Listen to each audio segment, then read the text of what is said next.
wolle mu julolti nyine ya sabu Jula Finance Limited inin kukuto le nata kalafaro ke la service ola nyin kamala ke la kiliano lu dahandi wala faro wala mnyindi ko Afro Express Services be dawoda kabirin katon fokoina ni je dawoda ni atare kodo kiyana nin Jula Finance lela ise dunno jere yela kodo ta bare han saindorong ning wotalla ma fangola Guarantee Trust Bank be dawoda alsalla kodo ta no jele Reliance Financial Services ani Easy Finance Limited mini yalon koy bale banko kan bare fanan tolu Jula Finance na kunda bale banko karo bele wala badi ngola a daha natale wala sign nali aje drong Afro Express kabirin Westfield kata fokoina ali aje dawoda aldung ali alla Jula Finance kodota Jula Finance e kofana na lafta bank account odi yalla atral be bitimi rewde ali fero ke ani e kacha andum fana alila apple jinde ali download nyinkam mala ese kodo kino wati diate ila moye Gambia jang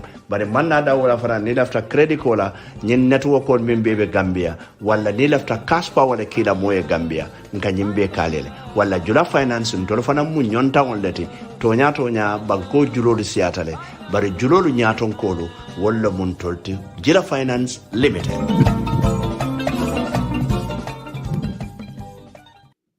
Assalamu alaikum barin lamay lalu anin barin jibe lalu moben jibe kan dawda anin ibel lamay kan dawda ngalu konton al tolnal konton na analu jamundan senu anal be wato mento anal be dawda kalu bismillah kachado nin tembo sidadro sibiti kabo taladul lakata kacha men kanatale nka men command the special focus on the local government commission wala man secondary commission be alon ko abe kekam nka wolnati nin aleden nga lamoy nyola nga ajibe nyola nin bora jedro suto nalena den nin alia akaja nyola woto nin commission de melon ka kumata bake bayo na fululu men yalon ko wolle ka bontol fonbul directly wala nyinde wafirla lembang kordati lembang anin ku ko tawn men yalon ko nka kenna tundolu kan nka na fulu men jo council akata nyullele bulu barimbe tembo men do commission ebe katake kan damento wala mu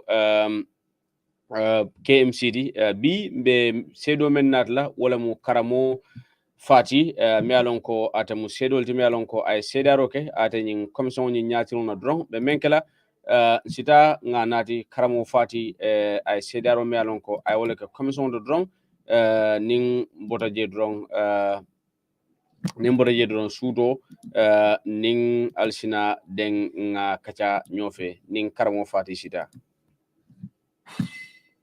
Good morning, Mr. Witness. Good morning. Welcome to this Commission of Inquiry into Local Government Councils and Related Matters. Mr. Witness, what is your religion? I was born Muslim. In which language do you wish to make your testimony? English. Do you wish to swear by the Holy Quran or make an affirmation? By the Holy Quran and probably maybe with the Bible because I'm a believer, so I believe in all the books. Probably if you have the Constitution of the Gambia as well. I'm giving you a choice between two books. Either the Quran or the Holy Quran. We have both. Okay, I'll take the Quran. Thank you. Okay. Madam Chair, the witness wishes to swear by the Holy Quran. Repeat after me. I, Kemo Fati, do swear that I'll speak the truth, the whole truth, and nothing but the truth. So help me God. Thank you. You may be kindly seated. Madam Chair, the witness is sworn. I have the honor to hand over the witness to you for us to proceed.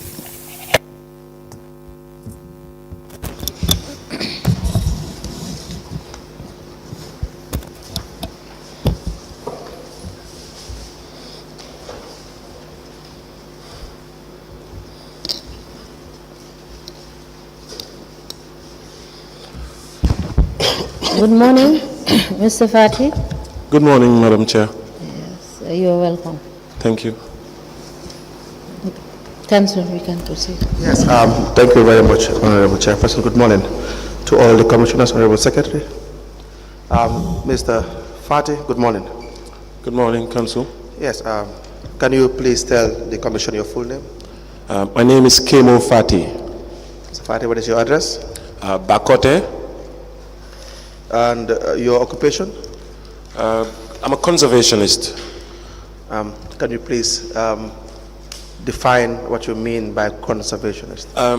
Basically, I work on, for instance, ecosystem revitalization, waste management issue, anything connected to art systems, helping to preserve what's here.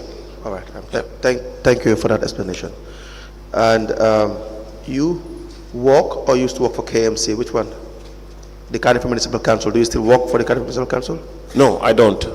Since when did you stop working for? I resigned from the Cardiff Municipal Council 100 days after I was employed. Okay. When were you employed? Sometime in 2020. I can't remember, but yes, 10th March 2020. Do you have your appointment letter? Yes, sir, I do. Right. May I please see the appointment letter?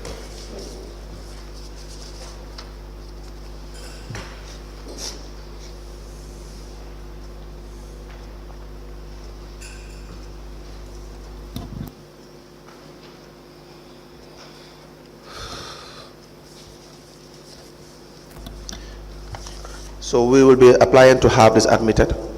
So if I understand it is the original, so if you need the original back, you can always make an application. I don't need any of this. Original. All right, thank you for that. And we apply to tender the appointment or the contract to the witness, Mr. Kemo Fati. The date is 10th of March 2020, and it is signed by Dembo Ja for acting Chief Executive Officer into evidence as an exhibit.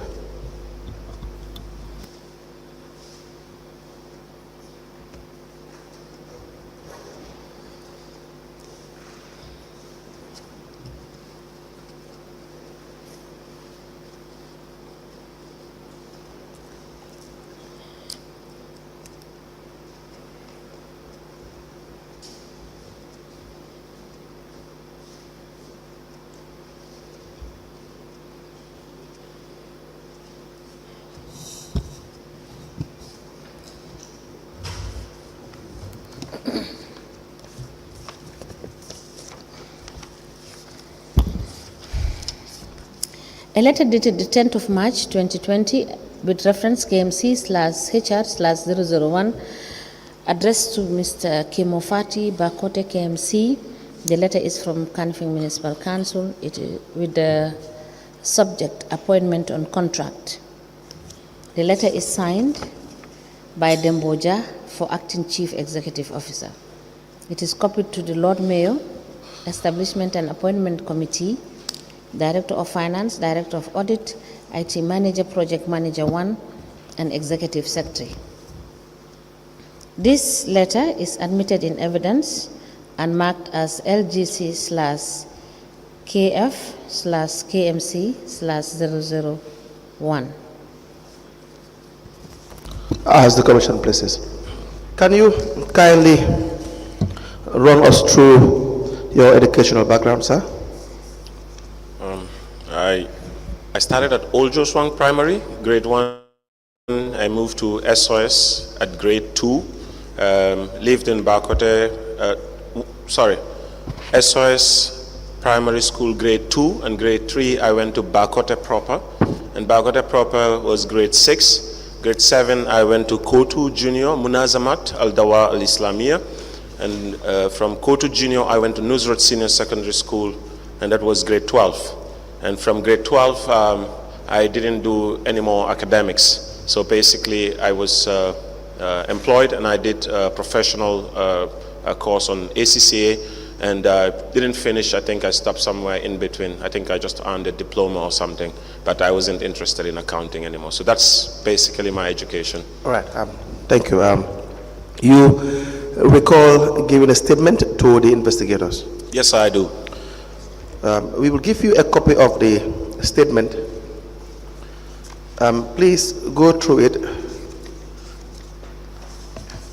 The statement in itself will be 3 pages. I'm not sure whether there's an attachment to that statement that you're given, the copy. It has your name and a signature across your name. Yes.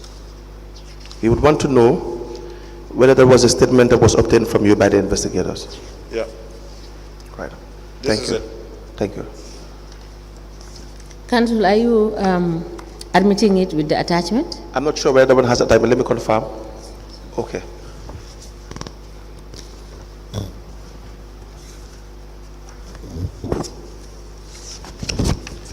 Please go through the attachments. I see the first attachment is a memo or letter from the ballot project manager to the chief executive officer, and the Lord Mayor is copied. Is that your document? Is that a document you want to rely on? This document? Yes, I mean the attachment itself is a memo. You will see the date is 2nd of May 2020 from the ballot project manager to the chief executive officer. Are you familiar with that document? Yes, I am. Yes, I am familiar with this document. What is that document about? Well, this is about an investigation that was launched into dealings at the dump site with regards to issues of cash malhandling and all of that. All right. Yes. And it is from the project manager. Who's the project manager? The project manager is Bakari Singate. I was project manager 1 of project manager 2 of Mbalit, and Bakari Singate was project manager 1. So I don't know exactly which of these is this, but I think this came from Bakari Singate. All right. And then the second attachment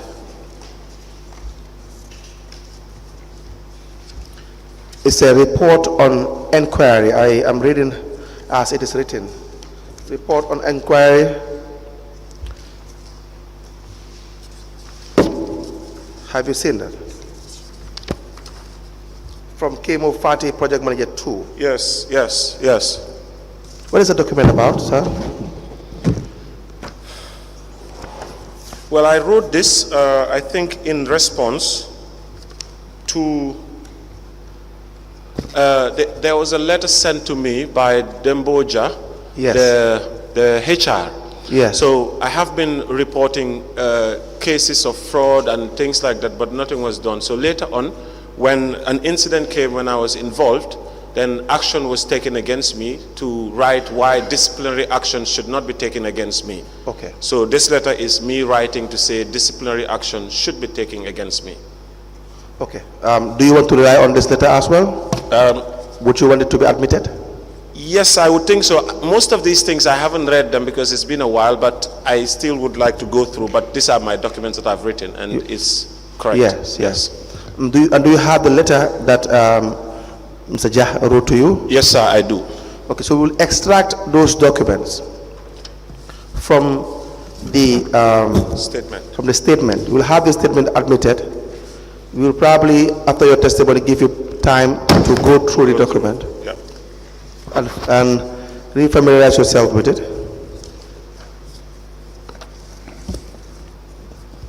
And here's the document.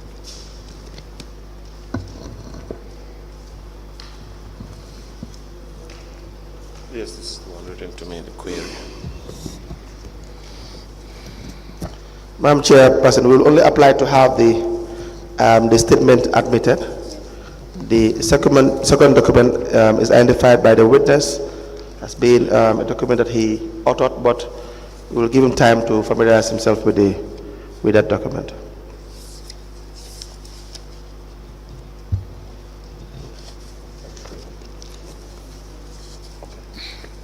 So, Mr. Fati, so as you are giving your testimony, and when you reach at the point where in the human resources manager wrote to you, you may make reference to the document and we'll have it admitted. Okay. We apply to tender the statement of the witness Kemo Fati, dated the 31st of August 2023, age I see adult, and into evidence as an exhibit. Mr. Fati, can you give us your date of birth, please? I was born on the 29th of December 1992.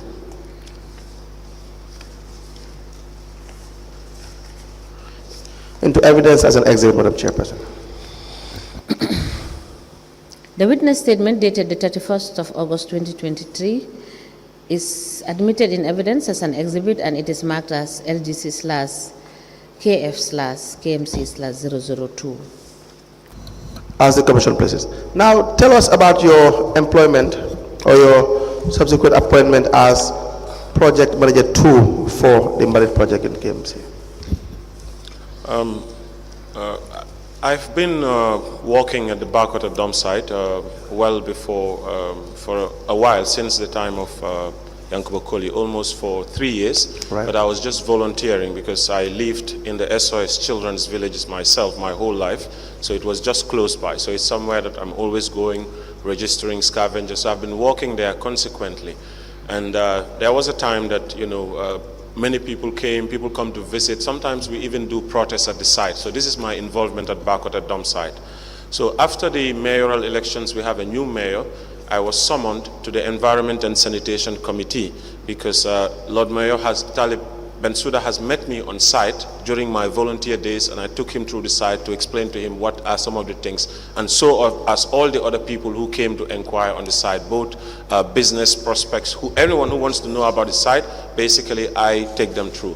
Yeah. So that led me to go to the committee, the Environment and Sanitation Committee, and I was serving there to provide guidance and expertise as to how to best manage the dump site. My key aim was actually to exercise controlled dumping mechanism, avoid fires and smoke and children from the dump site, because that was what was feasible at that time. So this, from the committee, my involvement was really, because I'm passionate about these things. I didn't learn these things from a book. I basically studied them on my own, and every day it's a continuous learning process. So that's impressive. Mostly thank you, Council. Mostly I've been incentivizing councils on what decision to make. So they said that, well, I cannot change the system from outside. I have to be within. So they can empower me and give me some power so that I can help to kind of, solve the problem of the dump site. And this was my main target. So this is when they told me that, well, a post is available for the position of a project manager, 2 for the Mbalit. But I said, I don't want to be at the Mbalit, I want to be at the dump site. So they say, yes, it's just that you will help with the Mbalit, but your primary aim would be the dump site. So I agreed to this. And then there was, there was an interview. I was called to go for an interview. And then there was a panel of interviewers, and then I was interviewed, and they let me know that, okay, we will get back to you on this. But by then I was still a member of the Environment and Sanitation Committee. So later on I got the appointment to say, okay, you are appointed and then you can start. So I was deployed to the dump site. So mostly this is how my appointment came. But still, I was serving in the committee because mostly I was the rapporteur and basically even helping the chairman. I was running the Environment and Sanitation Committee basically. So this is how I've been interchanging between Dumpsite and the committee, just to propel Bakota Dumpsite to be solved. My whole purpose at KMC was just to solve Bakota Dumpsite. All right. So how will you describe the Environment and Sanitation Committee's functions? Well, our functions are basically, we look after all the environment and sanitation issues. Sometimes we do field visits, make sure that we have recommendations. There are times also that, we prepare as well ahead for disasters, in joint coordination. We also do look at various partners that we are working with to assess, what could be at the dump site. So we sit on a regular basis as a committee to inform council on these matters. And what are some of the challenges you will face in this committee, or as a committee? As a committee, I would say that basically, there was a lot of pressure that was coming from communities, As now that I'm in council, we need to find a way to kind of solve this. So there was this driving zeal to say, what, our communities are fed up with KMC, but now I am here to kind of restore that confidence. So we really need to make sure that we kind of push this. But at committee level, I see that there is willingness at the chairman. There's also, commitment from the members. But essentially, everything that we do has to also pass through general council, even when you suggest. For instance, it took time before we could implement payment of donkey carts and trucks to the dump site, that couldn't hold people's head. Why should people pay to dump? I'm like, it's expensive to take care of the dump. We're paying 30,000, 40,000 for a bulldozer on a daily basis. That's an 8-hour job. So we need to be able to kind of find ways to at least subsidize the revenue that this thing is taking. It's the place that is eating most of council's budget. So we have to do something about it. But if you put these proposals ahead, it becomes difficult to kind of get approval. And another challenge was that, I was a little bit concerned with the amount of money that the trucks were making. When I look at the daily things, I'm like, I don't think that this is making enough. These trucks are beasts. So let's not just stay within our municipality.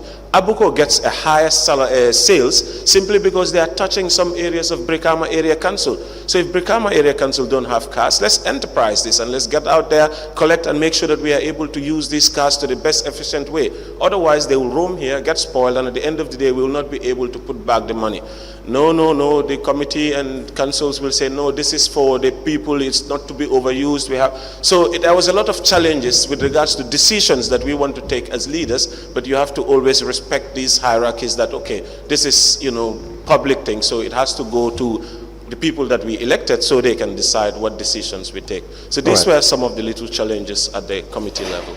Very well. Now, coming back to your role as a project manager too, what are your main functions? What is your role as a project manager too? I support basically everything that the project manager one does, but exclusively I am posted at the dump site to manage and run the back of the dump site, keep it out of fires. My whole focus has been on the back of the dump site, and Singate takes care of the Mbalit trucks. Sometimes I do, of course, engage in the SOP, like when we talk to the drivers about the standard operating protocol so that the vehicles don't get spoiled. I'm also involved in checking how the vehicles are dumping. Sometimes you don't want to allow the vehicles to go into places where they can get spoiled. So I'm kind of the checks and balances in the field. Despite the fact that I'm a project manager, I never sit at the office. My whole end time has been in the dump site itself. That's where my office is. How many vehicles were operational during the time that you've served, these 100 days? I can't tell, at least 20 plus. At least 20 trucks? Yes. And so I'm looking at your appointment letter currently, and it says that in lieu of the above, you are expected to carry out the following responsibilities. Number one, the operational management of the ballot unit, to monitor and ensure the efficient running of the ballot unit. You will be required to submit monthly report on the operations of the unit to the project manager. Is this something that you do? Monthly? It says you will be required to submit monthly report on the operations of the unit to the project manager. Is it something that you do? Yes, we do submit monthly reports back at the dump site, yes. My unit was back at the dump site, not the Mbalit. All right. Yes. Do you have these monthly reports? For back at the dump site, no, I don't. All right. So, so that was not achieved. That was not achieved. No, we don't have monthly reports. I do submit reports through the committee. So usually I make an assessment and then we submit the committee reports. How often is this? I think we have a committee meeting at least every month. Every month. Yeah. So it is monthly. Yes, monthly. Do you have these reports that you submit to the committee? Not at the moment. Usually I send it via email. So I've been logged out of council's email since I left. So if you are given time, would you be able to produce these reports? I need them to give me access to my Carnifing GM email back again.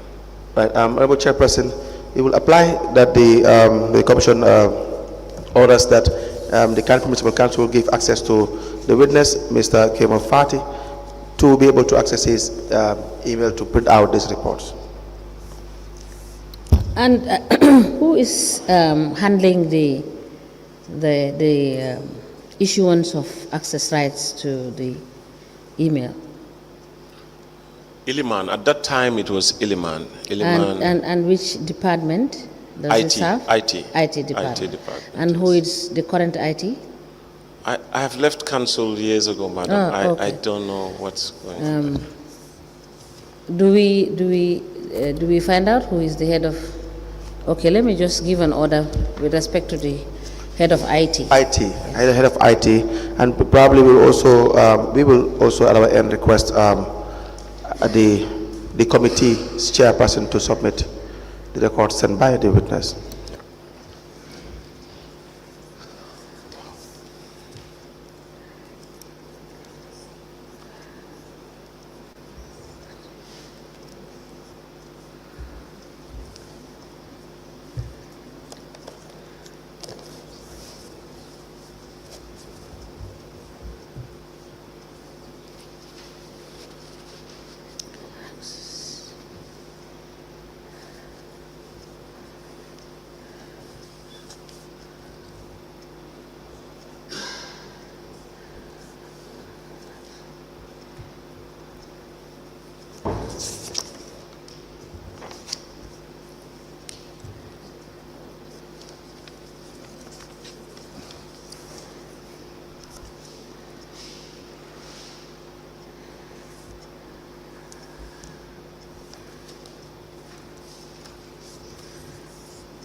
This is my order. Upon application by lead counsel, the head of IT unit of the Kanifing Municipal Council is ordered to provide access to Mr. Kemo Fati for the purpose of producing the monthly reports that he produced and submitted to management while serving as Malit Project Manager 2. Mr. Fati is to submit these reports on or before the 24th of October 2024. I make no further orders. As the Commission places. Now,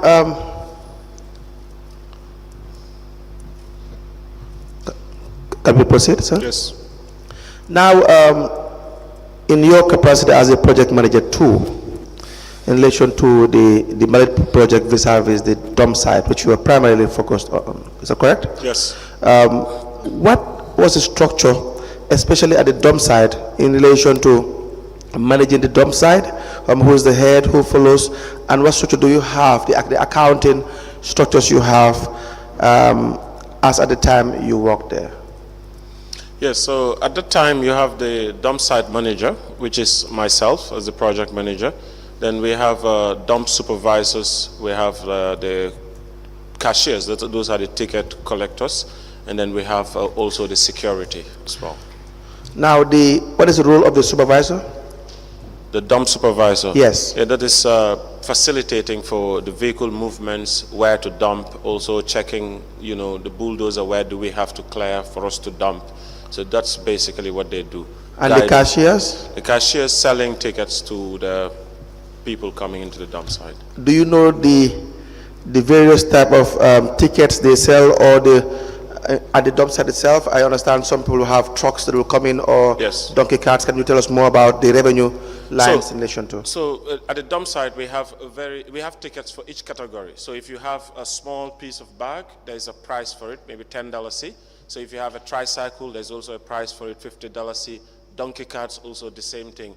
A sizable truck as well goes to 100. Some trucks goes to 200. So each truck has their category, and it's right in front of the dump site. So when you come, based on your truck or the kind of waste you have or the quantity, then you pay that ticket to the cashier, and then you go and dump. That's basically. Yeah. So who decides how much, or who made the decision in relation to these categories, and how much should be paid for each category? Each category. The Malit Project Committee, Bakari Sengate and the rest of the team decided that. So this is documented? I should think so, yes. You should think so? Yes. This was something I advocated for at the committee level, but I wasn't involved in the pricing of how they dumped. They just introduced the pricing. So maybe it's even ratified by General Council. So did they send you a memo, or did they have a letter written to the Dumpsite manager in relation to what the pricing would be, or you found this on the ground? No, the Bakari Singate, already I was on the ground when I was already on the dump site working, but I was not part of the management yet when this was implemented. This was at committee level when they started this. So the cashier, who was the cashier at the time? When I was there? Yes. I think it's Usman. Usman Jassi was a cashier when I was there. Usman Jassi. How many cashiers did you work with? Maybe 2. Usman Jassi, and there was another guy. Probably even 3. Do you recall anyone with the name Jonga? Jonga. I mean, your statement. Oh, yes. Mr. Jonga is the sorry, when I say cashiers, I mean ticket sellers at the dump site. Okay. Jonga is the cashier at the council itself.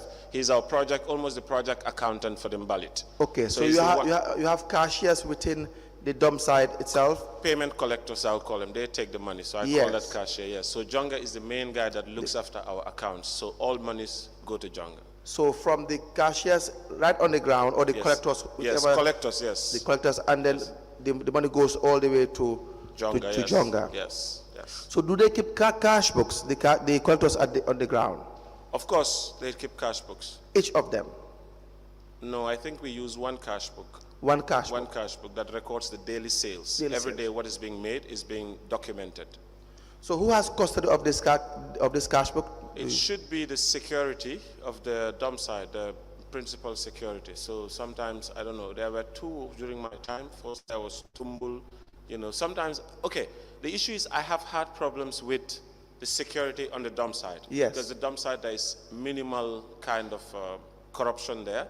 Sometimes someone can come and have a donkey cart, and then they let him to pay, and then they collect a little bit. So I was having those problems because sometimes I do spot checks, and then I'm angry. Why is it that this guy doesn't have a ticket? Why is it that this guy doesn't have a ticket? Please sell ticket to everyone that comes.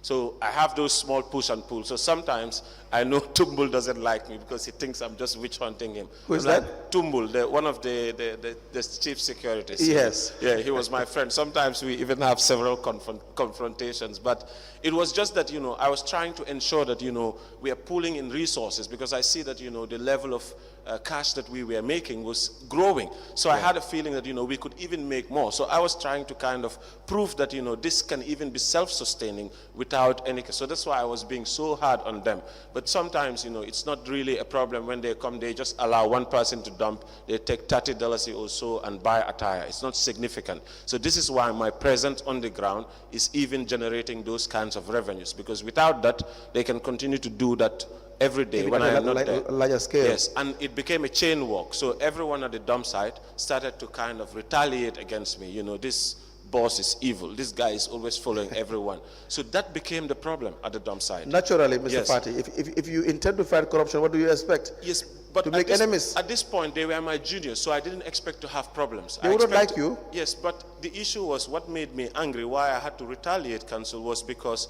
I'm being undermined from on top. Yes. Because I see that sometimes my bosses are the ones giving them that kind of thing. It went to a point that I had to punch one of the police officers, and I was in jail, in prison, in the cell. It was Kemo Bojan that came to bail me out, and later on it was said that, Mr. Fati, you have to go all the way to punch someone? Yes, because the police officer refused to. It's like you disrespect me. You're doing something wrong. I'm your boss, and I'm still trying to explain to you. But the people up there are telling you, hey, don't mind Kemo. This guy thinks he can just come here and try to follow everyone. He's been following this. So that rudeness is not coming from them directly. Someone was empowering them to do that. So this hurt me, and I see someone who is disrespecting me and taking from council coffers. So I got angry and told him, look, even besides the job, I can still manhandle you, because so this was why.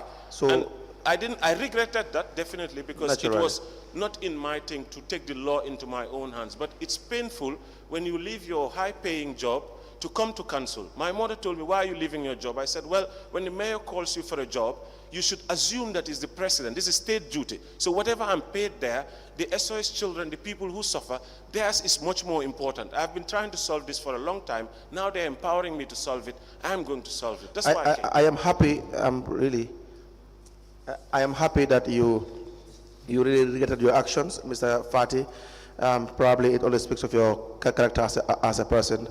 We all make mistakes, and we all should regret when we make mistakes. But again, on the flip side of the coin, it shows to a certain extent that you were very much passionate about making sure that you render the maximum service you can for the community. Am I right to say that? Yes, sir.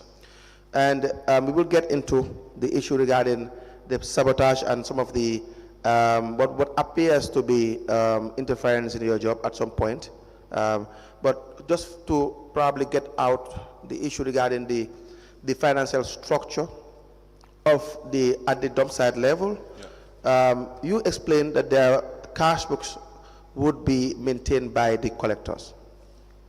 So do they do the retirement at the end of every day, or is it every week? What is the retirement structure, and to whom do they retire to? Yes, so this is which raised concerns for me. We record the daily sales, everybody at the site, from dump supervisors, myself, and the cashiers, we all know what's the daily sales, and this is being recorded. So once this is being recorded, I don't have a problem because people know. So they come, oh, today we sold this, today we sold this. This is normally how it's done. But once it's being sold, it's supposed to be deposited directly to the bank. That's what I know. Like, it's very simple. The cashiers can just walk to this place and deposit. But somehow, to my amazement, this is not done. So sometimes I will see my boss pass by, oh, Kemo, you're doing very well at the dump site. And then they will collect the daily sales in lieu to deposit it at our cashier. The next time it will be from Lamin F. Baji, it will be Bakari Singate. Singate will also pass by, oh, the daily sales have closed, so they will collect the sales for yesterday while we are closing for today. So this is normally how it's done. So when I ask the cashiers, did you give the sale? Sometimes they have to come and even collect it on the very day itself, not to allow the cash to slip at the cashiers. So I assume, okay, this is going, since they are not even avoiding this to be slipping in the cashier's hand, is definitely going into our coffers. So this collection was constant, either from Lamin F. Baji or from Bakari Singate, and Lamin Sanyang, maybe one incident or so, he also came to pick. But these are the three people who were collecting this cash from the cashiers to be deposited into Jonga's account.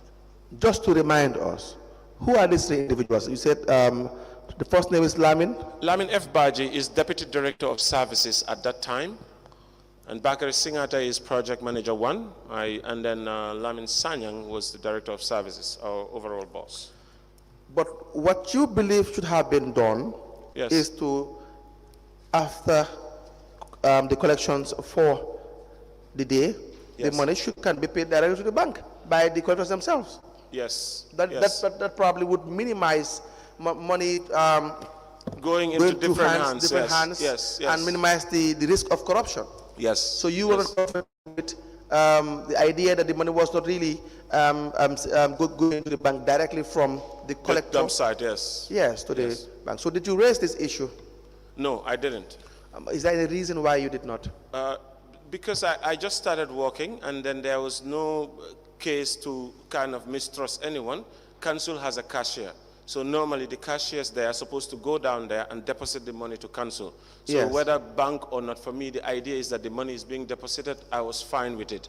And these are my bosses, so I kind of have that trust and confidence to say, okay, yeah, let them deposit, because they have vehicles. So sometimes I'll pity the cashiers to pay their fares, go all the way down there. So it was really okay in my mind that, okay, this, since it's being signed for, I don't think that they would be, they would be naive enough to do anything, something that they took from us and signed. So for me, I was okay once they collected. It wasn't something that I had issue.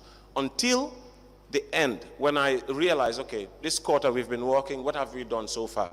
Just out of the blue, I wanted to understand how we do. So I took the cash book and started to input the monthly sales, because everyone at council was like, oh, good work, the dump site, the funds have increased. So I wanted to see myself, oh, what have we done so far? So when I put this is where, I lost it, honestly, council. I was angry to a point that I think even I began to be very disrespectful to some of them, because at the end of the day, I couldn't understand why this was happening in council in a professional environment. And if I look at everyone, they look at me like I'm the one who's mad. Like when I try to explain to them what's going on, like, where is this money? How is this possible? That this is in council's income statement. I'm looking at council's income statement. I'm seeing a discrepancy for the quarter that we have worked, and nobody's worried. So that for me was unacceptable. So it's like, even if I go, whether it's CEO, whether it's Director of Finance, I have no respect anymore for anyone, because when I put the issue there and it's been floating, it just goes like this. Like no one even comes to say, okay, where is this, how is this? Until I had to take the extra step of going to Mr. Jong and tell Mr. Jong, you're our cashier. The money that I'm making, are they not being deposited? Because every time, they come and collect this. And I can see that, although it is showing that it is 200%, but we've made more than this. It should show more than this. It's just not like we have done well, so we should keep quiet. This money should come in. Maybe it should even go to 300%. Jonga is like, I don't know that it's Bakari Singata Lamin Sanyang and Bakari Lamin F. Baji who comes to give me the cash here. I was like, okay, let me see your report. Then Jonga printed out a print for me, I looked through it. I was like, okay, seeing Lamin F. Baji. But when I look at certain figures, I try to look at the figures that Lamin F. Baji is giving to Jonga in terms of cash, and I look at our sales book, they don't tally with any of the day sales. So it's like if we make 15,000, I'll see a deposit of 2,000, 3,000. You know, believe me, sitting in the dump site is terrible, you know. Sometimes I go, even in the house, my auntie will be like, stay outside. I have to wash first before I enter in. You know, so if you see that money is being disappeared, you get really agitated. Yes. You get out of hand. Sometimes you cannot even believe it. So I took the document and I went straight to the internal audit to say, you know what, I'm making money, here are the deposits, but they are not tallying with the deposits at my sales. What can be done? And someone at the internal audit says, in Mandinka, you know, Sorry, Mr. Fati. So, please speak English. sorry, madam. The internal audit told me, you know, this is how these things are here. You know, we cannot, sometimes we cannot follow this. And who is that internal audit? Internal audit, I don't know, but I went to their office in the annex. There was someone there, I don't know the name, and then they told me, I think he's secondary to the director. So I explained to this guy, like, What year is that? 2020, it was during the time that this was happening. Okay. So I did report the case to the internal audit, and they told me that, hey, nothing comes out of this. Simple, just leave it alone. So it seems like they are powerless. In my mind, you know, if I'm the internal audit, I will wage havoc on these people. But they can't do anything, I think. It's like they're just, yeah. We have had one of the internal auditors, is it Bakari or Basiru? Basiru Njai. He testified here and he echoed similar statements to what you were saying. The idea that they were in fact helpless, they were neutralized at some point, they were disregarded to a point that they become irrelevant. Yes. He explained that here. That is the logic. I'm not trying to quote him verbatim, word for word, but that's the logic. That's how I understand it, and I believe that's how the commissioners understood it. Yes. So he explained something similar to what you are saying with regards to how they were almost not, in fact, in the area council, even though they work for the area council. Yes. So your case, it appears, if I listen to you very well, and which I'm really doing keenly, is that you are more disheartened because it's coming from the senior management. The people you call here, they all belong to the senior category. Yes. And if they are to do this, and what you collect when you really reconcile or assess your cash book, and what they declare is far more short. You have given an example to say from 15,000 an example a day, and they will probably declare 2,000 or $3,000. That's really gross financial misconduct. Yes. Yeah. So there's no way this would not be to the knowledge of the management of KMC. Is there any chance that this will not be to the knowledge of the management of KMC? This has been echoed across everywhere. When KMO is angry, the whole KMC knows. So not only the senior management, it went to almost everywhere because that money has to come. Council. That was the reason why senior management, from the CEO to the director of finance to the internal audit, all the way to the Lord Mayor. The committee all the way to the Lord Mayor? Yes. And what was done about it? Well, they said that there would be investigations, there would be things, but I see that the more persistent I get with these issues, this was when everyone turned against me. You know, automatically when I started talking about this thing, I saw things started to change in council. The first day that I came, when they introduced these ticketing systems, because it's two ways. It's one, corruption on the side, I have a problem with my people. Two, my sales are missing, I have a problem with these guys also. So that puts me in the middle there. So when I was at the site, there was a time, I told the guy to stop using these electronic machines, because it's the same principle, that the reason why they are actually making sales is not because of the machine or the ticketing, it's because I am here and I am checking. So even the electronic machine, you can sell one ticket to the donkey cart twice. They can just pass and dump. So you don't necessarily. So it's a human element that ensures compliance. Absolutely. This was what I was trying to explain to them. I agree. But in 1 hour, after stopping that machine, all the senior management was at the dump site. Sanyang, Gaston, everyone. you know, this guy, he stopped the machine, which is not in his authority. Disciplinary action was taken against me in less than a week. In fact, I was on suspension. Senator Martin says I should not be at the dump site. You know, in any council where I was, I wanted to be a tiger, but I had to just lay low and say, okay, you know what? Let me just wait until this pass. Let me let it go. But disciplinary action was taken against me for stopping a machine for one day. But I've been reporting cases of fraud for months until I get disrespect from it, and no action was taken. That is what I want to drive at. The idea that they found, or they decided that you trying to stop the machines was beyond your authority. That is something that they wanted to use against you. Yes. Let's even agree for a second that it was beyond your authority. What was the reason as to why you stopped the machine? Well, when I came on the site, Yes. I did a spot check. You know, you just go into the dump and ask people for their tickets. So normally, if a person comes right now, if I sell the ticket, I can see the ticket number. So why would you who have come right now with your ticket have a ticket that is ahead of this guy who has already dumped, and it was all sold from this machine? So I didn't understand that. So it was clear to them. They themselves told me, yeah, sometimes we don't sell tickets, because I said, but no, they introduced this because of that. So that means this thing itself is not even working. You're still doing the same thing. I was trying to mitigate the small caches at the dump site. Yes. So they used that as an opportunity to come and remove me from the dump site. In fact, I was under immediate suspension just for that. Yes. So do you have your suspension letter? Yes, I do.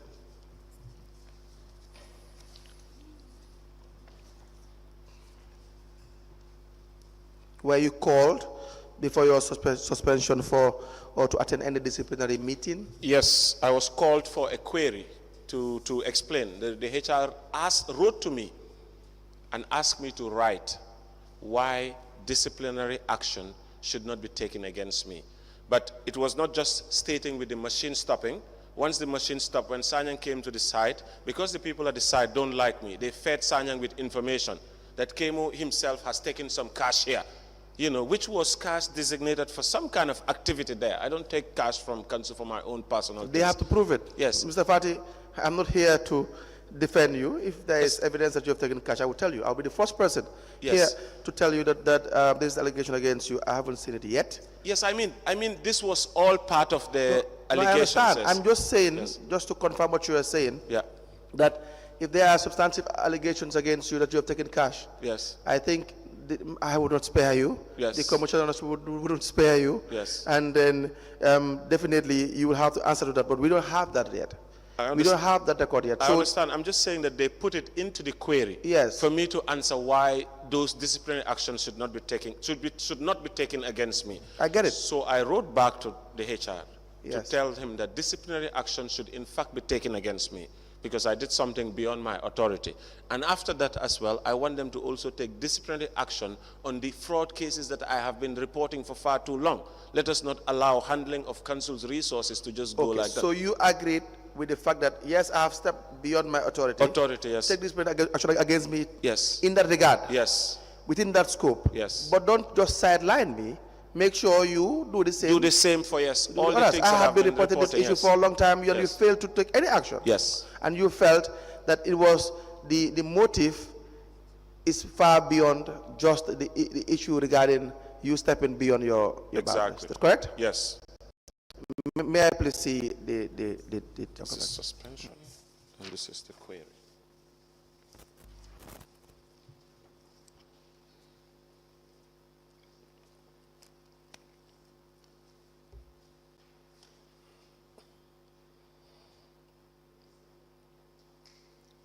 The first is the query to you, and the second is your response, sir. Correct? The second is the suspension. First is the query. Suspension. Yes. And do you have your response as well? My response to the query is on the attachments that you have given me. Oh, okay. Let me. Now we can get that response to the query. Can we have what is extracted from the statement of the witness?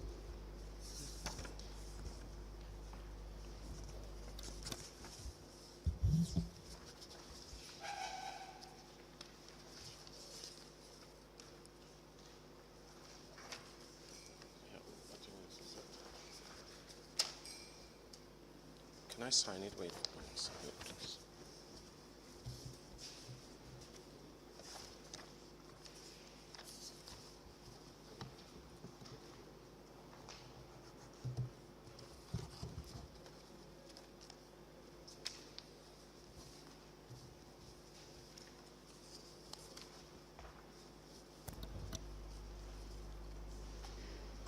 We apply to tender 3 documents.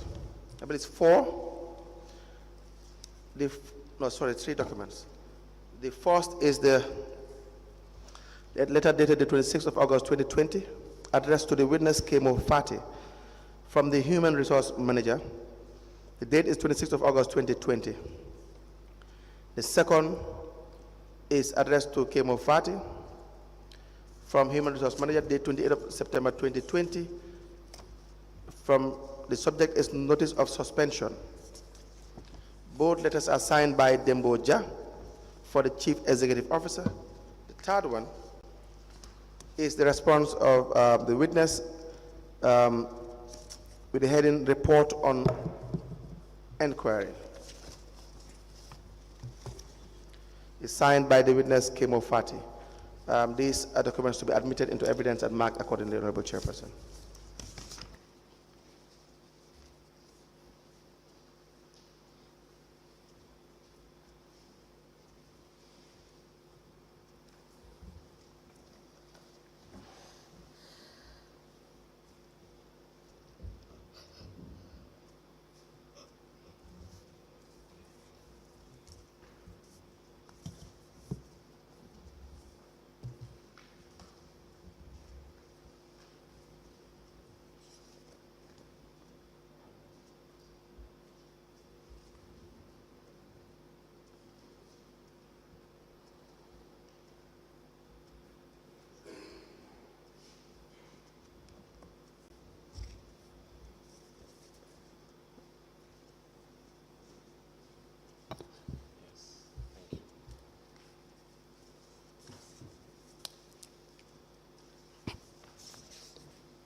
A letter dated the 26th of August 2020 with reference KMC/HR/001.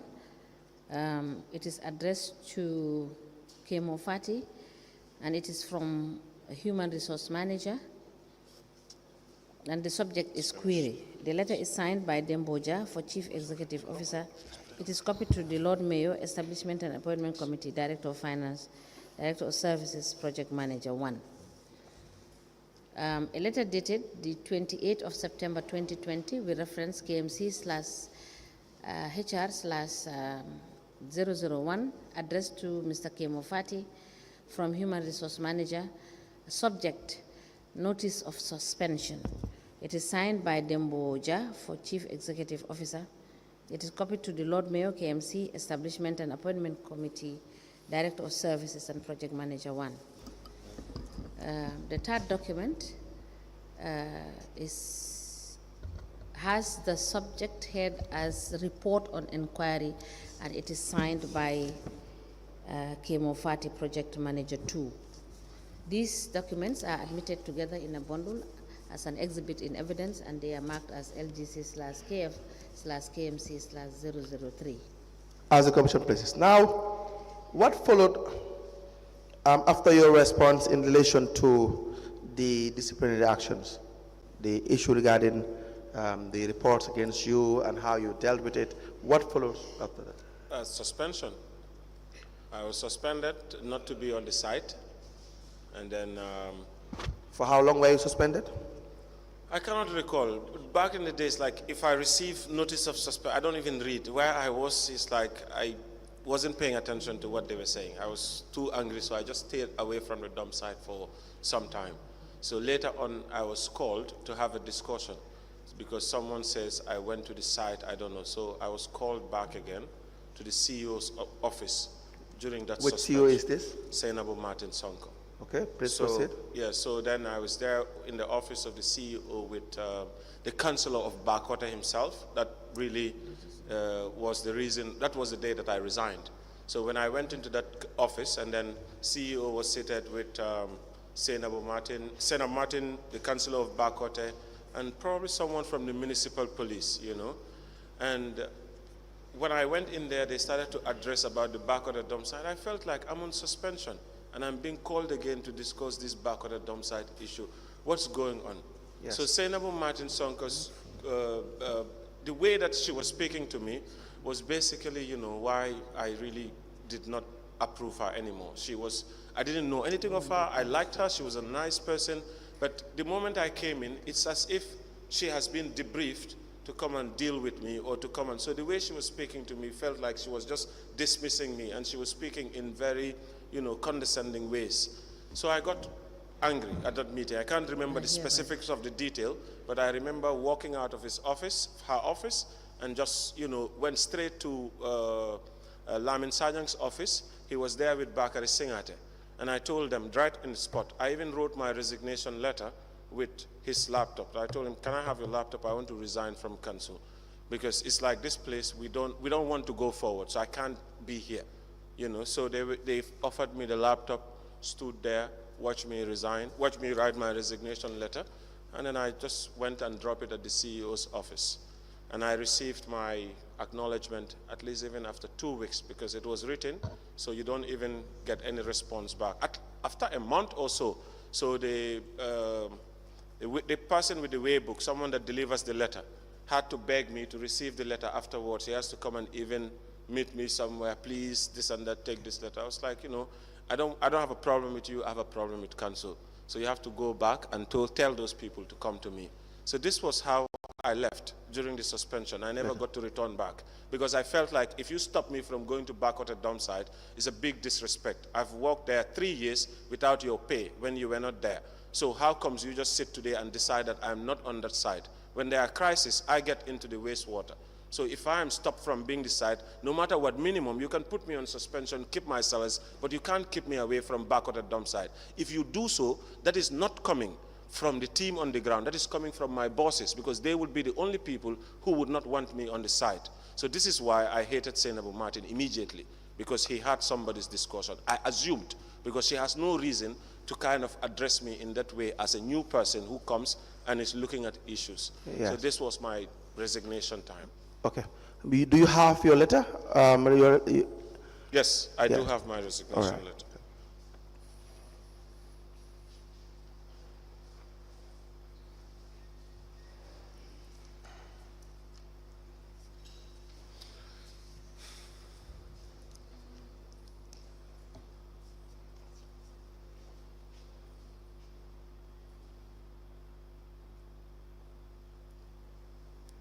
I wrote this while I was angry, so there are some typos in there. It doesn't matter. You speak very good English, probably.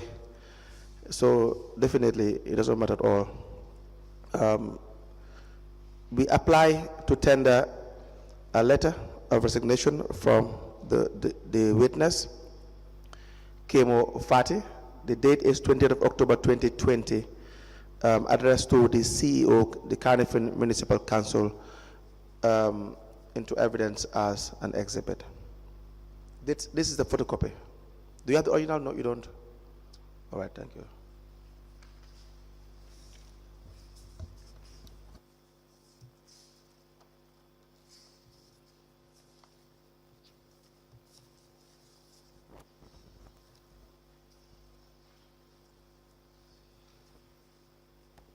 Mr. Father, just for the record, you don't have the original.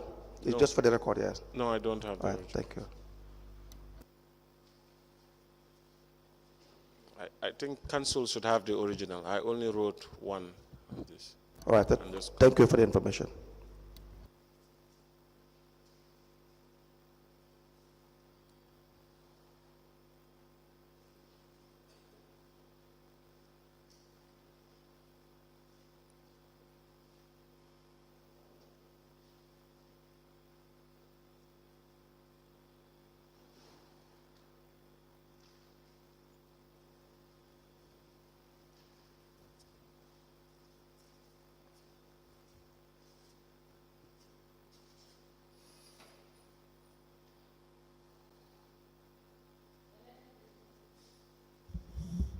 A letter dated the 28th of October 2020 is addressed to the CEO, Cardiff Municipal Council, with the subject resignation.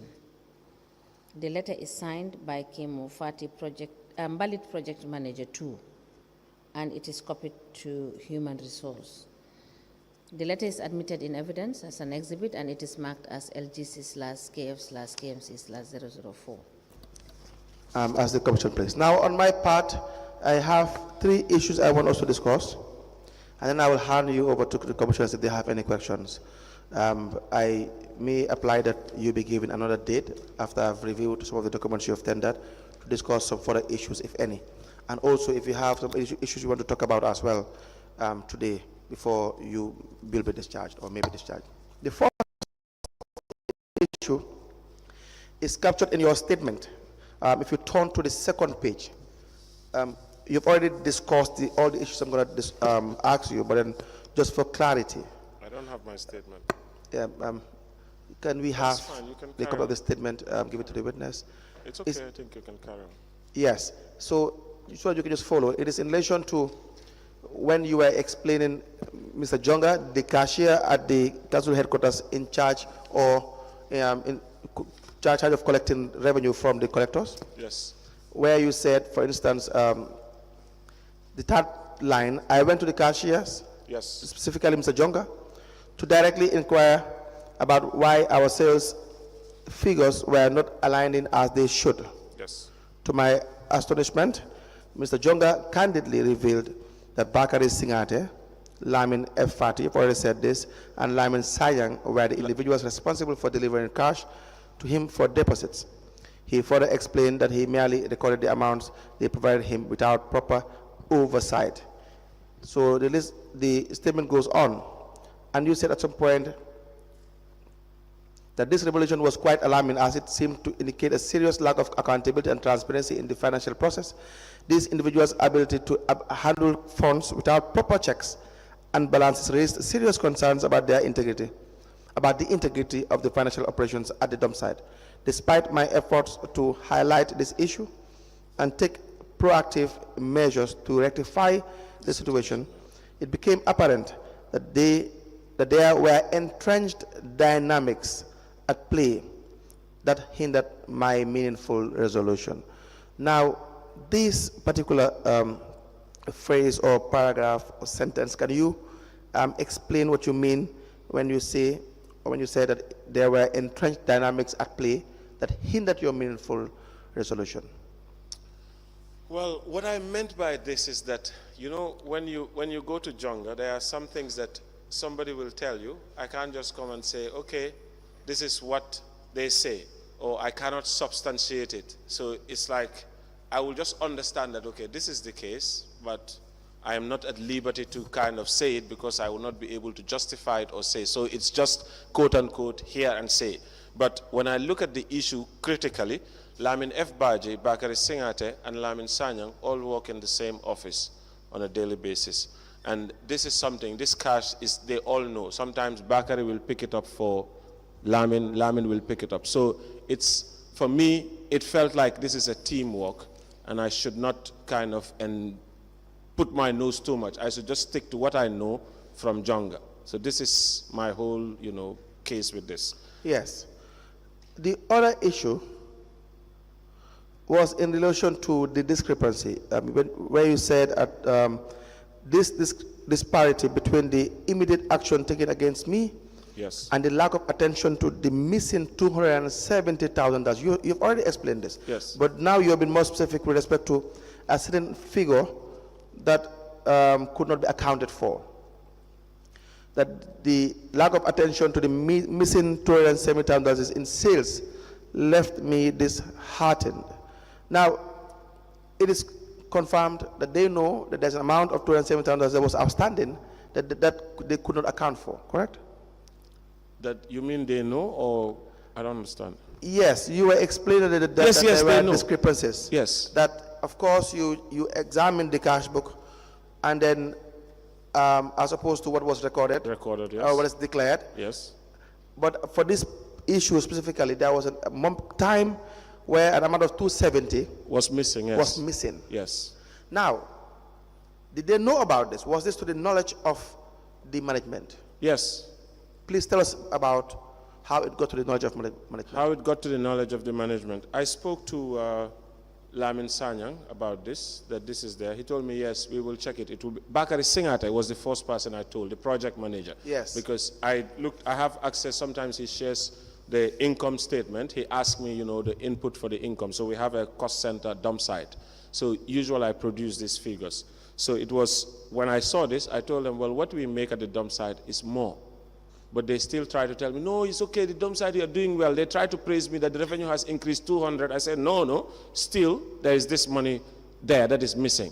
So, and I took the documents to them to show them. You know, I even put it on an Excel. I think maybe I might have even sent it via email to some of them. So if I have access to my council email, I'll be able to get this. Okay. So it was just the council's income statement, because sometimes it's fun to know what council is up to, what general. So I look at the general council and saw the income statement. I was like, back at the Dumpsite.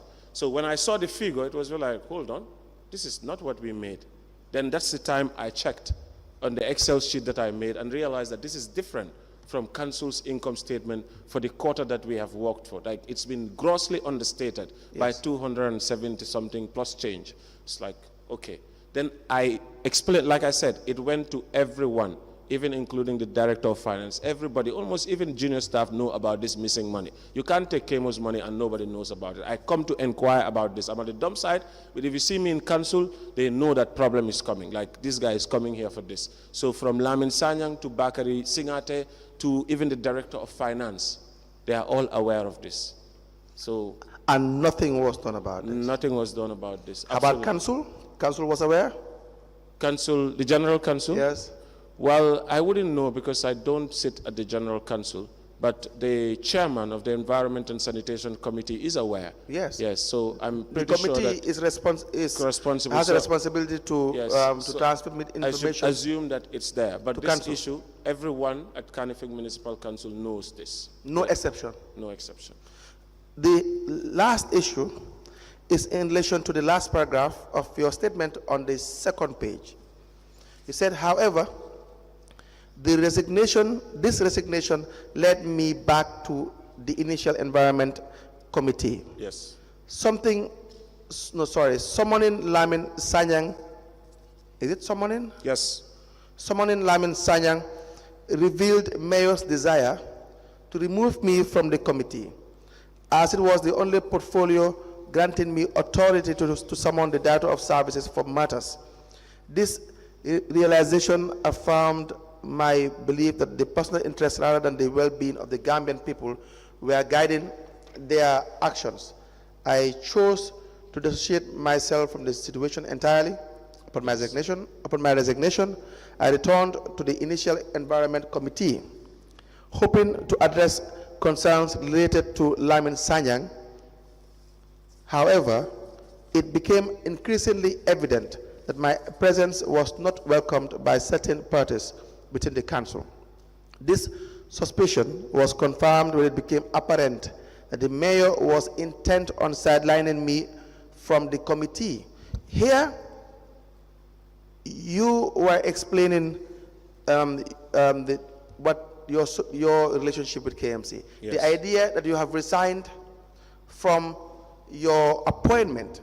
Yes. Has nothing to do with your role in the committee. The committee, yes. You still wanted to continue with your functions in the committee and hold people accountable. Accountable, yes. Correct? Yes. And yes. you felt that the mayor does not want that. Yes. Please yes. explain that. So, I am a member of the Environment and Sanitation Committee. There is no payment to this. It's voluntary to add my professional opinion in matters around environment. So I've been doing that well before I got the job. So with the job, I came directly under Lamin Sanyang. So I was not even using powers of the committee. We were all together in the committee. So I just helped in that process.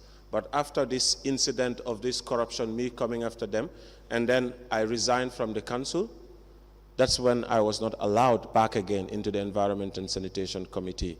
No, what Clark wasn't giving me meetings. I even called the chairman and told the chairman that you need to ask the mayor to provide me with a letter saying that he doesn't want me in the committee. Otherwise, why am I not in the committee? He cannot explain. He's just like, yeah, you know, Kemo. So I'm in the committee based on what they have appointed me, but I cannot go to the meetings because they are not informing me. I'm just out of the case, non-officially. So I realized that, okay, these people are trying to avoid the things. They know what I'm coming to do. Once I come back to the committee, they know I will go after this issue again. I will have to call Lamin Sanyang, and I will not sit in a meeting with him without discussing this, because progress was depending on how much money we were making.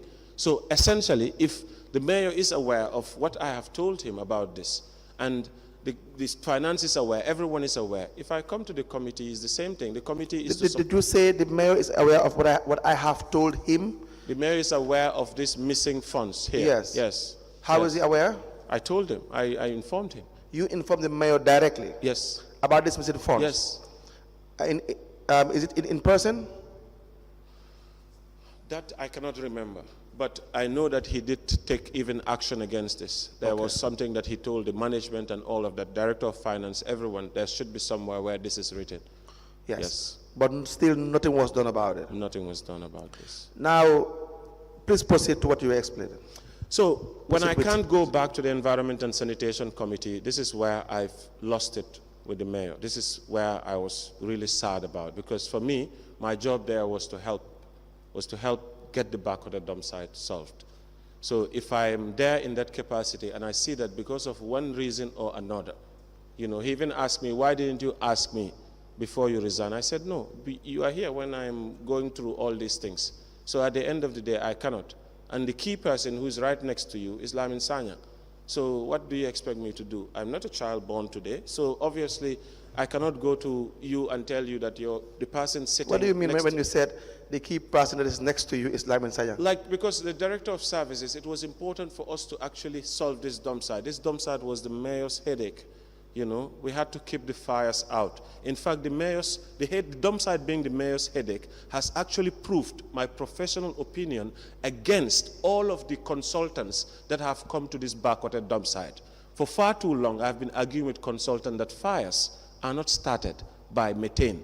They always say, no, methane build up in dump site. I say, yes, that is if it's compacted. But this is backwater dump site. We light the fires. Sometimes it's not even scavengers that light the fire. It will be KMC themselves to light the fires, because if we don't have space to dump, what will we do? Yes. Money will not come in. Bulldozer is 30,000, 40,000 per day. But when you burn the waste, this allows the scavengers to go through the ashes, mine the metal and the stuff, and this will give us a flat, clear ground ready for dumping. Cheap, effective way of managing the dump site.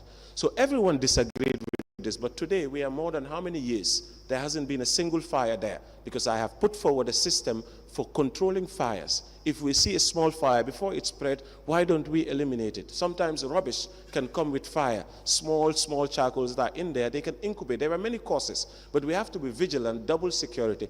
And until today, that has been proven right, that in fact, fires are started by humans and not methane buildup. So this proved that he had so much interest in making sure that we keep this dump site, there. So Sanyang was always there. We had several meetings with different kinds of, parties, stakeholders, trips, so I'm into all of these meetings. In fact, there was a time that, I was so disgruntled that I made a video out there to the Gambian people talking about the whole issue. And sometimes it came as if I was lying, but I was not lying. Do you have that video? This video is a public thing. Even my mother in the village saw it and asked me never to be angry. I did not see it. Yeah. I know it's public. Excuse me for that. The way this job works. So I'm not sure whether I will ask you if you can provide me. Yes, we can. We can provide the video. Yes, it will be very helpful. Yes. Do you want to proceed with what you were saying before I ask another question? Yes, I just want to finish. In this video, we said that, the dump site, we've been working on various partners. I even said that we fenced the dump site, but that was not true. The reason why I said we fenced the dump site, I assume that if we are public servants, we should do things in the best interest of the people. So in this current project that's been run by the council, the BMZ project, I started working with the consultant, Dr. Elhas. So Dr. Elhas, we decided to have a green zone, but that means 30 meters, the fence of the dump site should be shifted 30 meters away from the road, giving us a buffer for a green space so that the waste does not, it's not too close to the SOS village. This was the sole source. And if at all the mayor had agreed with that, we would have funded the fencing. They decided that council will fund the fencing because they don't want to give that 30 meters away. So it was just spending 10, 11 million on a fencing that otherwise we had already provided money. This is why I was telling them in the video, we provided a fencing. It's not like council did it, but we had already found the money for that. So it has to shift into other things. That's when we kind of revamped the BMZ project. So this is how it was going. This is what I meant in that video to kind of speak the truth to the Gambian people, because at the end of the day, people are thinking, oh, this guy's lying. They are not the one that fenced. For me, I assumed that I was council. When I was speaking, I was not speaking as Kema. I was speaking as council. When I say we in that video, I mean us together, or the mayor and ourselves, because our aim is to solve that Dumpsite. Right. And I see his aim to solve that Dumpsite. That's why I myself came. And I respected that. I wanted to help that, but he is the one who don't want to help himself, because I became the villain in KMC, the one who everybody hates because I'm pointing out corruption, the wicked man, so nobody will like you for that matter. Yes. And that's what it takes. But if you want people to like you, so be it. Then the work will have to delay at the expense of that. So Cool. this is my basic problem in that. This is what I wanted to even clarify. Because the truth is that this commission for me, I don't care about all this corruption that happened. I care about my anger that went, on TV that people have seen. Senator Martin is someone older than me. The mayor is someone we're trying to help. Why should I have any kind of intention? So I wanted to kind of be here today just to be able to say this to the Gambian people, that that was not a political video. I was angry because I heard Senator Martin talking about corruption. I was like, why should she be the one to talk about corruption? That was a reaction to that. And that's why I didn't know there was elections. I didn't know what was going on. So it was definitely a genuine cause of alarm to say, this is it. So I wanted my mother at least to know this, because I would never be that angry in my life again. Mr. Fadi, if it is important for you to clarify, it is important for you to clarify. One thing I can tell you as well is that sometimes people have their opinions. But the most important thing is just doing the right thing, and which you have convinced me that to a great extent you've had the intention to do the right thing, which is very important, that the commissioners are listening to you. Let me clarify, or have you clarify one issue before I hand you over, and then certainly when we get you back, we will talk about two issues: your experience in relation to Dumpsite management. You understand that? Yes. We want you to really tell us about those issues, and also some of the issues regarding the fencing and all those, but not probably today. The last issue is where what we were discussing is regarding your position in the committee. You were part of the committee before you were appointed. Yes. Project manager 2. Yes. Is that a fact? Yes. Were you given a letter asking that you be part of the committee? Yes. You were given a letter. Yes. And so when they do not want you anymore, did they give you a letter? No. They did not give you a letter. Can you answer in a more direct way why the mayor would not want you to be part of the committee anymore? Well, I think that I would definitely come after Lamin Sanyang. They know that I came purposely. Immediately after my resignation, I summoned the committee. So they know that, okay, this guy is up to. So I wouldn't even assume that he's a mayor. Maybe Sanyang will tell him this guy is coming to give us problem, because we are always working close together. So for me, it's just a matter of not following up this 200,000, because that was basically what I will do at the committee. So Yes. I think they just knew that and stopped me, because I didn't stop following this until even suspension. But everyone knows about the $207,000. Yes. Yes. Everyone, you said there are no exceptions. There are no you exceptions. you said from all the people in the management all the way to the mayor. No, everyone knows about this. Yes, I have talked about this. And nothing is done about it, correct? If something was done, maybe after when I was gone, When you were perhaps, gone. maybe they have Yes. paid it back. But All right. all the time, during the time I was there, this is, not possible. No one even talk about it. It's past. Several reports came, I checked several income statements. I'm always abreast of what council is doing. Sometimes I even read general council meeting minutes just for fun. So I know what's going on. So I don't think it has been paid anyway. Thank you very much, Honorable Chairperson. I hand you over to if there are any questions to the witness. Yes, Mr. Fati, I want you to take us through on We have admitted exhibit LGC/KF/KMC/003 and 004. And these are all the queries and the response that you have given. So my question is, what culture did you find at the Dumpsite that allowed personnel to use monies collected for activities to be executed and then later report back to council? So that one only is on emergencies.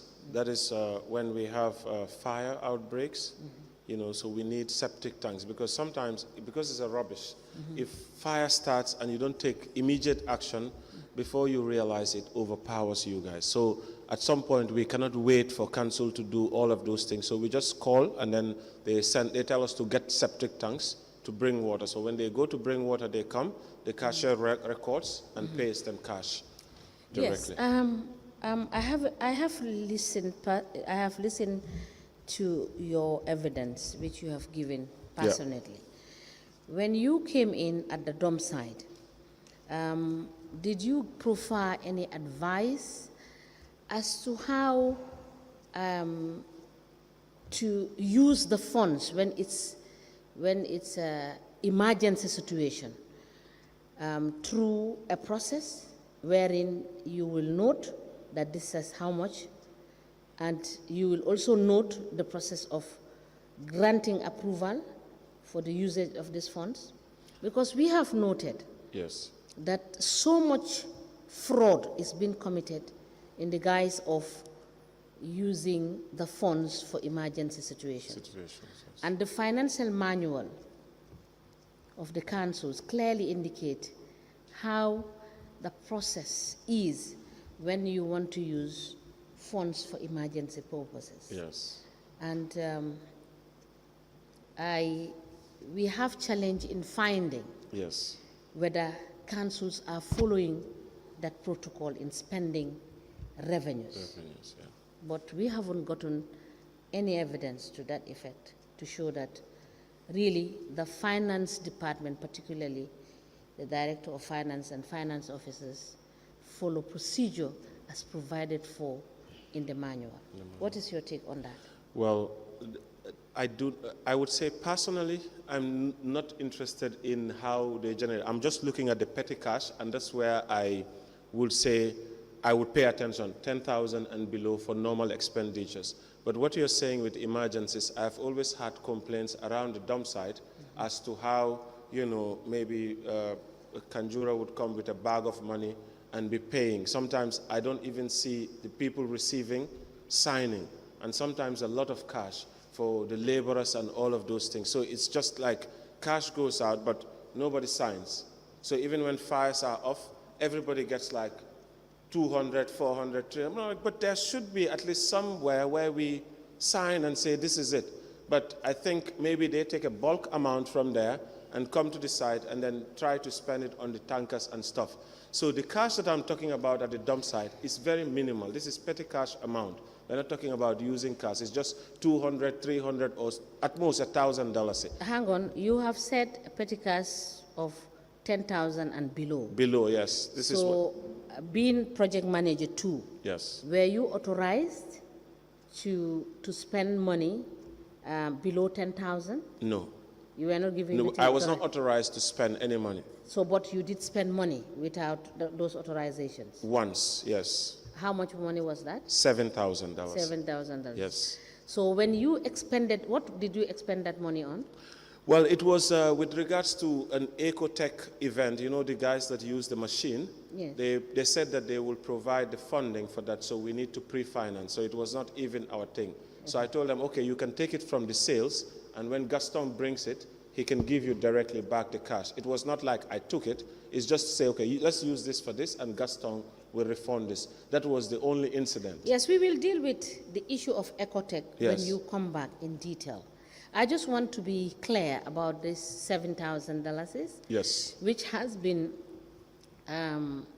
reference Yes. in your query. Yes. So I want you to be very explicit Yes. so that we have a proper understanding. Yes. Now you have said that 7,000 was monies that you directed. Is it you directed or you paid to that program activity of Ecotech?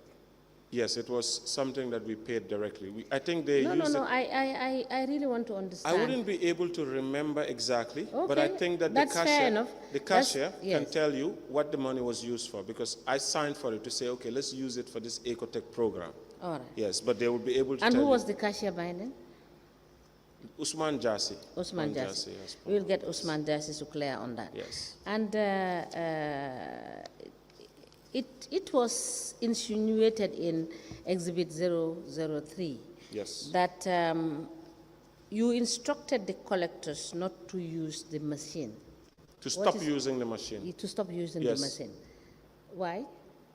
Because the machine, they were not recording, they were not selling tickets directly. So I called Gaston, the owner of the machine, to come on site. Yeah. So when I come on site, you check like the machine that you have, the sales that are already in the machine, Yeah. and then you check the cash. So I've seen that some tickets are being issued, but there is no money being received. So this is why I called Gaston to come. Even all of them, I told them, but what are you doing? The cashiers who had the machine, they said, yes, this happens sometimes. They don't know how to cancel. For instance, someone pays. I said, wait, let Gaston come and explain to us what's going on here. Okay. So that was the only incident. It was just 1 hour, in fact, before they came. So it was just to say, stop the machine, and then automatically Sanyang, everyone from the KMC was on the site, together with Gaston. Yes, but maybe I personally have the impression in the query is that you stopped the use of the machines, not the way you are explaining. So that is why I asked the question for you to clarify, Yes. for us to understand. So was that just for a day? Yes, that's 1 hour. Before 1 hour, Gaston came. They called the guy, Gaston came, Sanyang came, less than 1 hour. It was just like, hey, don't use this machine because it's not working. You're not selling ticket to this guy. I don't see what's going on here. Can you call Gaston?